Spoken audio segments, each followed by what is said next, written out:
رکھتے ہی تراویح تو ختم ہو جاتی ہے، روزے ختم نہیں ہوتے ہیں۔ اتنا فرق پڑتا ہے کہ روزوں کی فرضیت ختم ہو جاتی ہے۔ آپ صلی اللہ علیہ وسلم نے رمضان کے علاوہ بھی اس سال بھر میں کچھ ایام، کچھ دن ایسے ہیں جن میں روزہ رکھنے کی ترغیب دی ہے، اگرچہ وہ فرض نہیں ہے۔ نہ رکھیں تو کوئی آدمی، کوئی شخص رمضان کے علاوہ پورے سال ایک روزہ بھی نہیں رکھتا تو گناہ نہیں ہے، حرام ناجائز نہیں ہے، لیکن روزے کا ثواب بہت ہے۔ جیسے نفلی نماز میں کچھ نمازیں ہیں جن کی کا بہت ثواب ہے، ایسے ہی نفلی روزوں کا بھی ثواب ہے۔ اور رمضان کے فوراً بعد جو روزے آتے ہیں وہ شوال کے 6 روزے۔ رسول اللہ صلی اللہ علیہ وسلم نے فرمایا، من صام رمضان ثم اتبعہ ستا من شوال کان کصیام الدہر، جس نے رمضان کے روزے رکھے اور اس کے بعد شوال میں 6 روزے رکھے تو یہ ایسے ہے جیسے پورے سال اس نے روزے رکھے۔ تو رمضان ختم ہونے کے بعد اگر ہمت ہو تو شوال میں بھی 6 روزے رکھنے چاہیے، صحیح ہے، مسلم کی حدیث ہے۔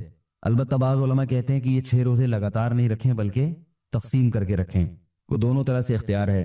پورے شوال میں آپ کسی بھی دن 6 روزے رکھ سکتے ہیں، یعنی ضروری نہیں ہے کہ لگاتار 6 روزے کریں، بلکہ ایک ہفتے میں 2 روزے رکھ لیے، پھر اگلے ہفتے میں 1 رکھ لیا، اس طرح کر کے تقسیم کر کے بھی شوال کا مہینہ گزرنے سے پہلے 6 روزے رکھنے کی بہت فضیلت ہے۔ اس کے علاوہ پیر اور جمعرات کو خصوصیت کے ساتھ روزہ رکھنا، اس کی حدیث میں ترغیب وارد ہوئی۔ آپ صلی اللہ علیہ وسلم نے فرمایا کہ پیر اور جمعرات کے دن اعمال اللہ کے ہاں پیش ہوتے ہیں، فَأُحِبُّ أَن يُعْرَضَ عَمَلِي وَأَنَا صَائِمٌ، میں چاہتا ہوں کہ میرا عمل جب اللہ کے سامنے پیش ہو تو میں روزے سے ہوں۔ اور اس دن میں آپ صلی اللہ علیہ وسلم کی ولادت بھی ہوئی، آپ صلی اللہ علیہ وسلم نے اس لیے بھی اس دن میں روزہ رکھا ہے۔ اس میں بہت ساری حکمتیں تھیں، جیسے آپ ربیع الاول پہ جو میرا بیان ہے اس میں نے یہ وضاحت کی ہے کہ آپ صلی اللہ علیہ وسلم نے اپنی ولادت کے دن روزہ رکھ کر یہ بتا دیا کہ میری ولادت کے دن کو عید کا دن نہیں قرار دیا جا سکتا، کیونکہ روزہ اور عید جمع نہیں ہوتے، تو یہ حکمت بھی ممکن ہے اس میں ہو۔ لیکن بہرحال چونکہ نبی صلی اللہ علیہ وسلم نے پیر اور جمعرات کے روزے کا اہتمام فرمایا ہے، اس لیے ہمارے لیے بھی سنت ہے کہ پیر اور جمعرات کا روزہ رکھیں، اس کی فضیلت دوسرے دنوں کی نسبت زیادہ ہے۔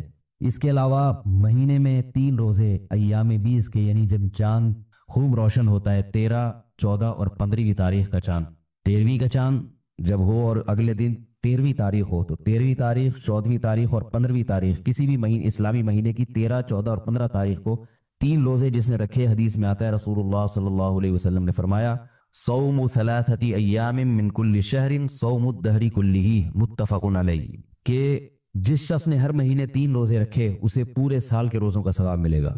علماء نے اس میں حکمت یہ بیان کی ہے، یعنی اس کی وجہ یہ بیان کی ہے کہ ایک نیکی اللہ کے ہاں 10 نیکیوں کے برابر، تو ایک روزہ اللہ کے دربار میں 10 روزوں کے برابر، 3 روزے 30 روزوں کے برابر۔ تو جب ہر مہینے میں 3 روزے ہوں گے تو اس کا مطلب اللہ کے ہاں یہ لکھا جائے گا گویا اس نے پورا مہینہ روزہ رکھا ہے، تو ظاہر ہے جب ہر مہینے 3 روزے تو پورے سال روزوں کے برابر اس کو ثواب دیا جائے گا، یہ حدیث میں فضیلت ہے۔ اور اگر کسی سے یہ نہیں ہوتا، مخصوص ایام جیسے پیر اور جمعرات کو رکھنا کسی کے لیے مشکل ہے، کوئی مثال کے طور پر کسی کو اس دن مصروفیت زیادہ ہوتی ہے، یہ چھٹی اتوار کو ہوتی ہے تو اتوار کو آسانی ہے تو کسی بھی دن رکھ لیں، کوئی لازمی نہیں ہے کہ پیر اور جمعرات ہی کی پابندی ہو یا مہینے کے 3 دنوں ہی کی پابندی ہو۔ مقصد یہ ہے کہ ہمارے اعمال میں جیسے فرض نماز کے ساتھ نوافل بھی ہمارے اعمال میں ہوتی ہیں، تو پھر فرض کی کمی کس سے ہوگی؟ نوافل سے پوری ہوگی قیامت کے دن۔ تو ایسے ہی فرض روزہ جو ہے اس کے ساتھ ساتھ انسان کو اپنے اعمال میں، جیسے آج کل کہتے ہیں اسپیئر میں نفلی روزے بھی رکھنے چاہیے۔ جب آپ لمبے سفر پہ جاتے ہیں تو گاڑی میں جتنے ٹائر ہوتے ہیں ساتھ میں ایک اسپیئر میں ٹائر رکھا جاتا ہے، بھئی کچھ بھی ہو سکتا ہے، یہ ٹائر ضائع ہو سکتا ہے، تو راستے میں کوئی اسپیئر ٹائر تو ہو رکھنے کے لیے، اسپیئر پارٹس ضروری اسپیئر پارٹس رکھے جاتے ہیں لمبے سفر میں۔ تو آخرت کا جو اتنا لمبا سفر ہے اس کے لیے بھی، جو آخرت کی ہمیشہ کی زندگی ہے، اس میں صرف فرائض پر اکتفا نہیں کرنا چاہیے، فرض روزوں کے ساتھ ہمارے اعمال میں پورے سال میں کچھ نفلی روزے بھی ہونے چاہیے۔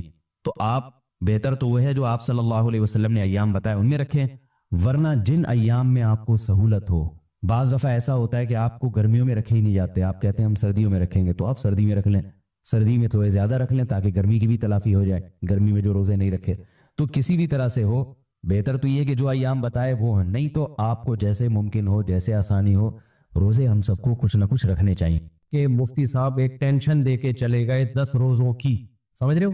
مسئلہ یہ ہے کہ ہم لوگوں نے کرنا کرانا کچھ بھی نہیں ہے، بیانات سنتے رہتے ہیں، نصیحت کی باتیں کرتے رہتے ہیں، سنتے رہتے ہیں، ادھر سے سنی ادھر پارسل کر دی، ادھر سے سنی ادھر پارسل کر دی، سے حاصل ہونے والا کخ بھی نہیں۔ جب تک ہلو گے نہیں اس وقت تک کچھ بھی نہیں ہوگا۔ تو میں آپ کو تھوڑا ہلا رہا ہوں کہ کل سے 10 روزے، بتاؤ کس کس نے نیت کی؟ ہاتھ کھڑے کرو، شاباش۔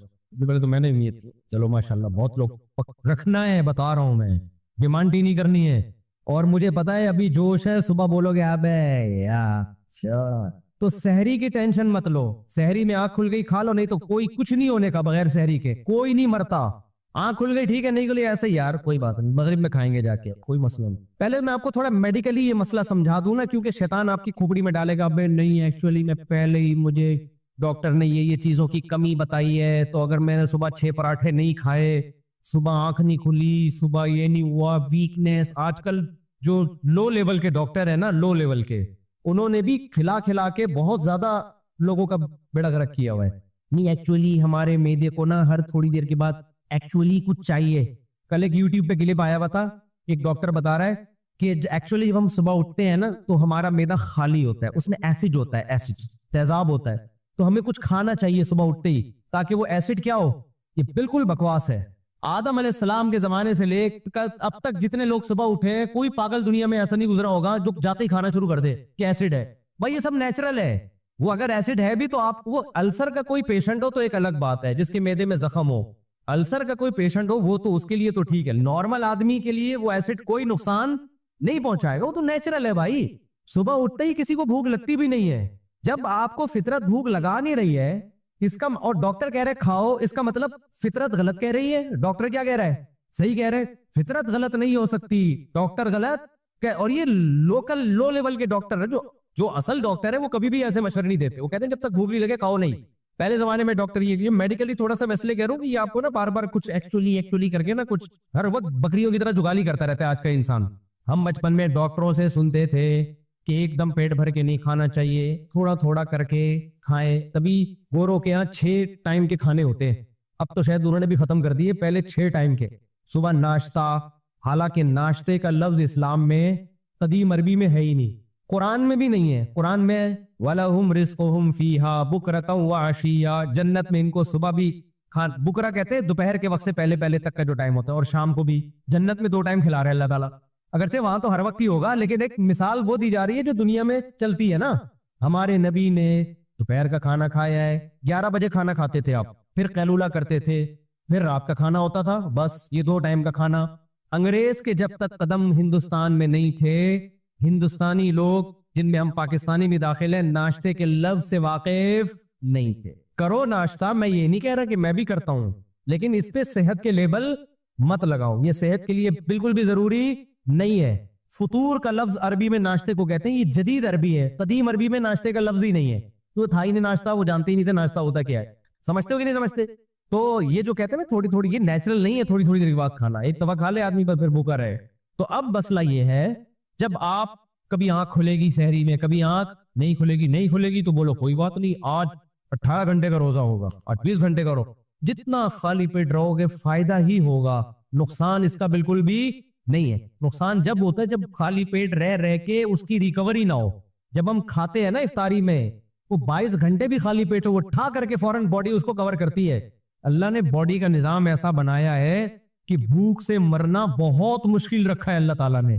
ہوگا یہ جب آپ کئی گھنٹے بھوکے رہو گے نا، پھر جب 2 پکوڑے بھی کھاؤ گے نا، 2 پکوڑے تو نہیں کھاؤ، 2 سموسا تو پکوڑے سے بھی خطرناک ہے۔ اب جو چیز ہم کھا رہے ہیں مثالیں تو وہی آئیں گی نا، میں بھی اب اوائڈ کر رہا ہوں، کوشش کر رہا ہوں۔ آپ نے کیا کرنا ہے، کھجور کھا لی، 2 کھجوریں آپ کھاؤ گے ایک دم کیا ہو جاؤ گے، فٹ فاٹ۔ اس سے آپ کو اندازہ ہوگا یار ہم جو بول رہے تھے اتنا کچھ، یہ تو ہم اپنے ساتھ ظلم کر رہے تھے، 2 کھجوریں بھی ہمارے لیے بہت ہیں۔ تو اس لیے پہلے تو یہ ٹینشن نہیں لینی ہے کہ میں 20 گھنٹے سے بھوکا ہوں، 22 گھنٹے سے بھوکا ہوں، کچھ بھی نہیں ہوگا۔ ہاں کوئی السر کا پیشنٹ ہے یا شوگر کا مریض ہے، وہ ڈاکٹر سے مشورہ کر لے، اس کا انا للہ ہو سکتا ہے۔ شوگر کے اصول تو ان کو تو چینی کھانی پڑتی ہے تھوڑی دیر میں، یا کوئی السر کا پیشنٹ ہے اس کو تو پھر ایسڈ نقصان۔ نارمل آدمی کی بات کر رہا ہوں۔ دوسرا آپ کو پتہ ہے مسئلہ کیا ہوگا جب آپ روزے رکھو گے؟ پہلے تو میں بتا دوں میں روزوں کی ترغیب کیوں دے رہا ہوں۔ قرآن کیا کہہ رہا ہے؟ لعلکم تتقون، روزے رکھو تاکہ تمہاری ویل پاور، قوت ارادی بڑھے۔ تتقون کا مطلب یہ ہے ہماری قوت ارادی نہیں ہے نا، جب کوئی کام کرنا چاہتے ہی رہ جاتے ہیں، ہمت نہیں ہوتی۔ تو ویل پاور، قوت ارادی بڑھانے کے لیے کنٹرول کس پہ کرنا ہے؟ منہ پہ کنٹرول کرنا ہے۔ سمجھتے ہو؟ مذہب یہ کہتا ہے اور میڈیکل سائنس بھی یہ کہتی ہے۔ اب آپ لوگ تو یہاں پروجیکٹر ہوتا تو میں ڈاکٹروں کے پورے کلپ چلا دیتا آپ کے پاس۔ اب تو گورا اس طرف آ رہا ہے انٹرمیڈیٹ، پہلے اس کو مسلم فاسٹنگ کہتے تھے، کہ پھر انہوں نے نام چینج کر کے رکھ دیا انٹرمیڈیٹ فاسٹنگ. پہلے جب یہ فاسٹنگ کا کانسیپٹ گوروں میں آیا نا کہ آپ کی ویل پاور بڑھانے کے لیے, آپ کی قوت ارادی بڑھانے کے لیے, آپ کے جسم کو پاورفل بنانے کے لیے فاسٹنگ بہت ضروری ہے, تو فاسٹنگ پہلے سے کس میں تھی؟ مسلمانوں میں تھی, جس کو وہ مخالفت کرتے تھے. وہ مخالفت کرتے تھے. جب انہوں نے ریسرچ کی, انہوں نے کہا یار یہ تو کینسر کا ریشو سعودی عرب میں, عرب ملکوں میں کم ہے. ایک گورے کی رپورٹ آئی تھی, اس نے کہا یار وہاں پیر جمعرات کا روزہ رکھنے کا معمول ہے, اس لیے ان میں کینسر کیا ہے, بہت کم ہے. تو بہت ساری کینسر کے اسپیشلسٹ سے میں نے خود پوچھا ہے, وہ اسپیشلسٹ بھی کوئی چھوٹے موٹے نہیں ہیں, بہت بڑے اسپیشلسٹ. انہوں نے بتایا کہ بھائی روزہ رکھنے سے جتنے کینسر کے چانسز کم ہوتے ہیں نا, اتنے کسی چیز سے نہیں ہوتے. بہت ہی فائدے ہیں. ہم نے تو فائدے کو تھوڑی دیکھنا ہے, ہم نے کس کو دیکھنا ہے؟ اللہ کا کیا ہے حکم ہے. یہ فائدے تو میں اس لیے گنوا رہا ہوں تاکہ موٹیویشن ملے, ورنہ ہمارے لیے تو اللہ کا ارشاد کافی ہے, اے ایمان والو لعلکم کتب علیکم الصیام, روزے رکھو. کیوں؟ لعلکم تتقون, تاکہ تمہاری ویل پاور بڑھے, تمہارے اندر خواہشات پہ کنٹرول کرنے کی صلاحیت بڑھے. ہم تو اس لیے رکھ رہے ہیں. صحت خراب بھی ہو جائے تو کیا کرنا ہے یار ایسی صحت کا, موٹا تازہ گینڈے کی طرح گھوم رہا ہو اور گناہوں میں پڑا ہوا ہو, اس سے بہتر وہ پتلا اچھا نہیں ہے جو گناہوں سے بچتا ہے. بے بھائی اگر طاقت ہی دنیا میں سب کچھ ہے تو بیل جنت پہ جانا چاہیے نا. پھر بھینسے اور بیل تو بہت طاقتور ہوتے ہیں, کسی کام کے ہوتے ہیں, وہ تھوڑی اللہ کی نظر محبوب ہے. کمزور ہے, بیمار ہے, گناہوں سے بچتا ہے, وہ اللہ کو زیادہ پسندیدہ ہے. تو اس لیے روزے کا اصل مقصد ہے آپ کے اندر ویل پاور بڑھے. صحت کی باتیں تو میں اس لیے کر رہا ہوں تاکہ آپ کو موٹیویشن ملے. یہ صحت خراب نہیں ہوگی کیونکہ شیطان ورغلائے گا آپ کو کہ ابے صحت تو یوں ہو جائے گا, ابے صحت کچھ بھی نہیں ہوتا, صحت اور فٹ فاٹ ہو جاؤ گے. یہ میں نے مردانہ قوت کی مثالیں دی ہیں نا, یہ بھی موٹیویشن کے لیے. اگر میں کہتا ہوں روزہ رکھنے سے آپ کی شوگر کنٹرول ہو جائے گی, آپ کہتے جاؤ بھاڑے میں شوگر کرنا ہے. میں کہتا آپ کی گنجی کے سر پہ بال اگائیں گے, وہ کہتے کچھ نہیں. جب میں نے کہا نا مردانہ قوت, یہ تم نوجوان کہیں گے آپ 10 ہم 100 روزے رکھیں گے. یہ منجن بہت بکتا ہے نا آج کل, سب کچھ جب سیٹ ہوتا ہے تو ساری چیزیں سیٹ ہوتی ہے نا. تو اب سمجھو ایک بات کو, اب آپ کو اس میں رکاوٹیں کیا کیا آئیں گی. دیکھو 2 رکاوٹیں آئیں گی روزہ رکھنے میں, جس کی وجہ سے آپ کا موڈ آف ہوگا. روزہ رکھنے سے موڈ صحیح نہیں ہوتا بلکہ کیا ہوتا ہے, آف. جس طرح کاموں میں دل لگنا چاہیے دل نہیں لگے گا. آپ کہو گے ابے یار مفتی صاحب نے تو کہا تھا روزہ رکھیں گے ویل پاور بڑھے گی, یہ تو کسی کام میں دل لگی. اب تو ڈرامہ دیکھنے میں بھی مزہ نہیں آ رہا, جو دل لگنے کے کام تھے ان میں بھی دل نہیں لگ رہا, تو باقی جو مشکل کام ہے ان میں کہاں دل لگے گا. اب تو فلم بھی نہیں وہ مزہ آ رہا ہے یار. فلم بھی لوگ سینما گھروں میں جا کے دیکھتے ہیں تو منہ میں کوئی گٹکا ہوتا ہے, کوئی سگریٹ ہوتی ہے. کیا خیال ہے بھائی؟ اور یہ کہہ رہے ویل پاور بڑھے گی, ویل پاور گئی تیل لینے, تو اس سے بھی گئے ہم. ہلا ہی نہیں آ رہا, آفس جانے کا دل نہیں کر رہا, کل پیپر ہے امتحان کا دل نہیں کر رہا. میں یار یہ ممبر کی باتیں کچھ اور ہوتی ہیں, پریکٹیکل لائف کچھ اور. تو دیکھو وہ 2 وجہ سے آپ کی دل نہیں لگ رہا ہوتا, 2 وجہ سے. اب میں پہلے مثال دیتا ہوں پھر بات سمجھاؤں گا. ایک آدمی کو چرس پینے کی عادت ہے, ہیروئن پینے کی عادت ہے. ڈاکٹر نے کہا ہیروئن چھوڑ دے, یہ تیرا بیڑا غرق کرے گی, یہ تجھے ہر چیز سے دور کر دے گی, تیری ویل پاور کی ایسی کی تیسی کر دے گی, تجھ سے کچھ بھی نہیں ہوگا. ہر وقت ہیروئن چاہیے ہوگی تجھے, ہیروئن چاہیے, نشہ چاہیے. اس نے ڈاکٹر کے کہنے پہ ہیروئن چھوڑ دی.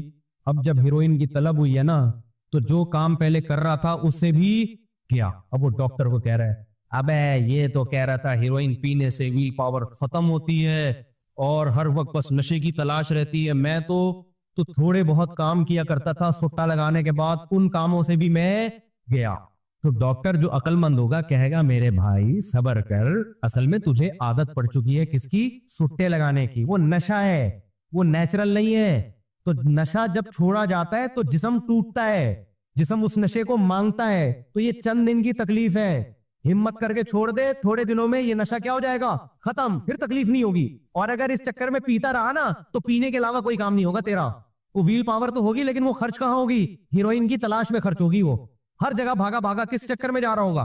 ہیروئن کی بڑے ایکٹیو ہوتے ہیں, کسی کام میں ایکٹیو نہیں ہوتے. ان کو یہ پتا چل جائے نا گٹر کے ڈھکن اٹھا, نیچے پائپ کے اندر ہیروئن پڑی ہوئی ہے, وہ گٹر کا ڈھکن اٹھا کے گٹر میں گھس جائے گا. اس میں ویل پاور بہت ہوتی ہے. کیا خیال ہے؟